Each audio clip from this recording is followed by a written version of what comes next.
तर काय म्हणता पोट्ट्यो सगळ्यांनी मनापासून जय भीम. तर तुमचं स्वागत आहे आजच्या आपल्या मिनी ब्लॉगमध्ये. तसंच मित्रांनो, आज आपण निघालो होतो मार्केटमध्ये जाण्यासाठी. तर तुम्ही सर्वजण चांगलं आहे का नाही ते कमेंटमध्ये एक वेळेस नक्की सांगा.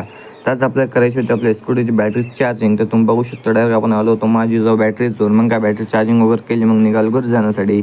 मग तुम्ही बघू शकता नाईटमध्ये आपल्या हिंगोलीमध्ये मित्रांनो आले होते प्रशांतदादा शिंदे व त्यांचं मुंबई संच पूर्ण.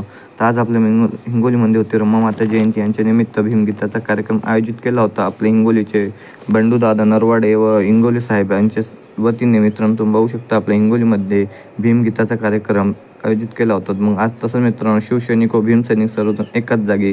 ते कारण असं आहे की मित्रांनो आपले हिंगोलीचे नगराध्यक्षसुद्धा इथे आले होते, श्रीरामदादा बांगर. ते तुम्ही पाहू शकता. मग काय तेवढ्यात ते आले होते, त्यांची बसण्याची व्यवस्था आपले सर्व भीमसैनिक व शिवसैनिक करत होते. तुम्ही बघू शकता मित्रांनो तेवढ्यातच.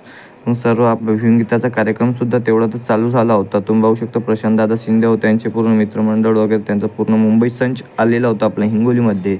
मग काय तुम्ही मित्रांनो भीमगीताचा कार्यक्रम तेवढाच आपला चालू झाला. जर तुम्ही आत्तापर्यंत आपल्या यूट्यूब चॅनलसुद्धा सबस्क्राईब नसेल केलं तर जाऊन फटाफट आपल्याला यूट्यूब चॅनलसुद्धा सबस्क्राईब करून टाका. रमाई जयंतीच्या मित्रांनो सर्वांना खूप खूप शुभेच्छा. मग तुम्ही बघू शकता पुढील कार्यक्रमाचं आयोजन कसं होतं, काय होतं ते तुम्ही पाहू शकता.